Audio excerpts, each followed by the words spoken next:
We dismiss history at our peril. Liberty Nation Radio with Mark Angelides. It's Independence Day once more, and perhaps it's time to examine the state of liberty and freedom in the United States. How has it fared under the Biden administration? And much more on this week's edition of Liberty Nation Radio here on the Radio America Network.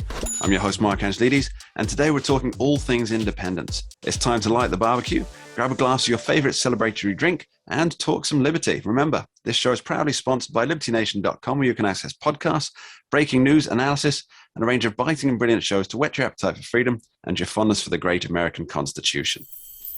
Independence Day for the United States, but does it and should it represent something grander and far more reaching for the wider world? In an age where freedoms are scuppered and the idea of a liberty-free government control is almost a thing of the past, we ask, what lessons can the world learn from the spirit of American independence? Well, we're fortunate to be joined by longtime host of Liberty Nation Radio and Liberty Nation's senior political analyst, Mr. Tim Donner, to examine just this premise. Welcome back to the show, Tim. Thanks for being here. Happy July 4th, Mark. We you know, some of us in the UK, we do actually celebrate July 4th because it's the spirit of independence. And although obviously we were on the wrong side of that particular scuffle, there are still some of us who believe that liberty trumps all. So Tim, is the spirit of independence alive and well in America today? Well, I think what you do to answer that question is you look for signs. And strangely enough, if you look at what's happening at the southern border, as frightening as that is, as many illegals as have crossed since Joe Biden became president, why are they crossing? Because we're still a beacon of freedom. That's why they're willing to cross the Rio Grande, to put their lives at risk to come to the United States. I mean, it's sort of a very unconventional bookend to the founding fathers who were willing to put their lives on the line. They knew they'd be executed if the American Revolution was not successful, but they believed strongly enough in it. But I think what we have now, Mark, is we have very different ideas of independence. For the right, independence are the traditional values that we've celebrated every July 4th for the entirety of our lives. To the left, independence pretty much means tearing down what the rest of us believe and replacing it with what? I don't know. But these last 2 years, it's like we're coming out of a hypnosis that progressives placed on us after the George Floyd affair, and we're finally starting to reappreciate our founding values. And I think you can see that in the polling in the run-up to midterm elections. People want restoration, not revolution. Absolutely. It actually reminds me of, I was looking at this quote this morning, so forgive me for not getting it quite right, but it was Ronald Reagan who said that the purpose of government was supposed to be to protect people from each other, and it goes wrong when we try to protect people from themselves. And I think that's really at the heart of liberty. You know, you've got a government that should be as limited as possible in terms of infringing on our lives, but worldwide what we see is more and more effort, especially in the UK, which used to be a bastion of freedom, and it's now it's become the nanny state, where it's trying to protect you from yourself by regulating what you can do with your life. Do you see much nanny statism in the US? Well, we see that everywhere we look, but the difference is here we have that pesky Bill of Rights, which is unique to the American experiment. Absolute freedom of speech, absolute freedom of religion, absolute freedom of the press. I mean, these are revolutionary principles. When they were introduced, there had been nothing like it. Since Greek democracy was probably the closest thing we came to it. So these are still revolutionary principles. They're considered conservative values now, but they were absolute rebellion back in the 17th and 18th century. So yes, independence is live and well, but not half the country, but a significant slice believes independence should be independence from the founding principles. That's the problem that we've got now. And there's no conversation going on. There's no more debate between left and right. It's become tribal. And if anything, it's accelerating rather than decelerating.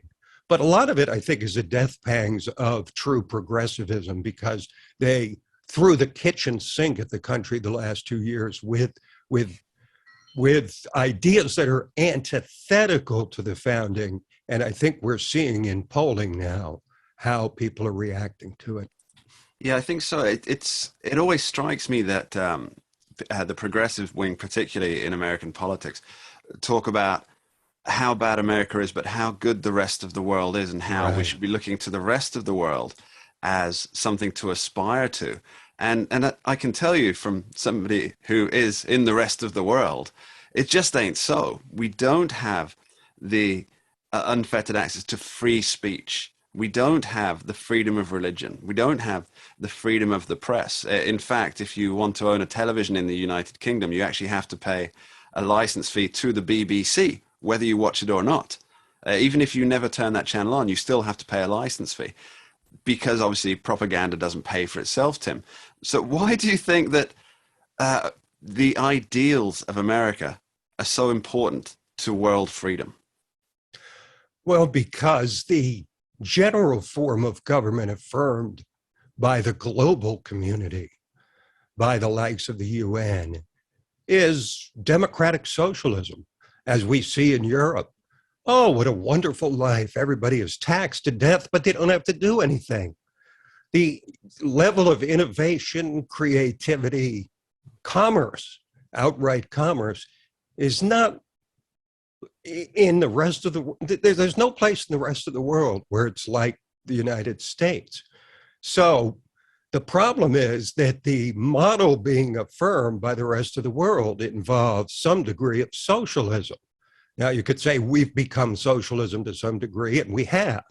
But what always has distinguished the United States above all else is that we are different than the rest of the world. The standards we set are not the standards that other countries set for themselves. And that's what's made us unique. And it's reflected in the Bill of Rights. Because again, even in a place like France, and I believe in England too, you can be arrested for saying the wrong thing. And yes, that's what the left wants here too. They want hate speech. They want to control speech. And so what we have to overcome here is the need to control the citizenry, which is sort of definitive in most of the rest of the world. Okay, so we talked very briefly here about over the last 2 years. So we're referring to under the presidency of Joe Biden. But of course, this stems from, as you point out, the death of George Floyd. And to a large part as well, it was the restrictions that came in to try and battle the coronavirus pandemic. So this Independence Day, Tim, just a brief scorecard, if you will. How do you judge freedom in America on this Independence Day? In peril. It's in peril to a degree that we really haven't seen probably since the 1960s in terms of the response by those who would want to tear down the model of freedom that we've celebrated for almost 240 years now, right? So it's in peril because it seems we have a significant faction in this country that now more than ever has no respect and in fact has contempt for our founding principles. Tim Donner, a very happy Independence Day to you, and I hope independence reigns free for many, many more years. Thank you, Mark. You too. Later in the show, we talk liberty on the latest decisions down from the Supreme Court. But up next, after this short break, just how much is Joe Biden costing your 4th of July barbecue? We dismiss history at our peril. Liberty Nation Radio with Mark Angelides. We're doing it for real, really real. Liberty Nation. And Jeff Charles, contributor for LibertyNation.com. I think we're starting to make an impact. Liberty style, fight for freedom. Daily tracking poll sponsored by Liberty Nation for Thursday. Mentioned by Dan Bongino, Rasmussen, Jordan Peterson, and I others. can do it again if you want me to. Cited in Mark Levin's American Marxism. I think we're starting to make a really big impact. Getting noticed. We're doing it.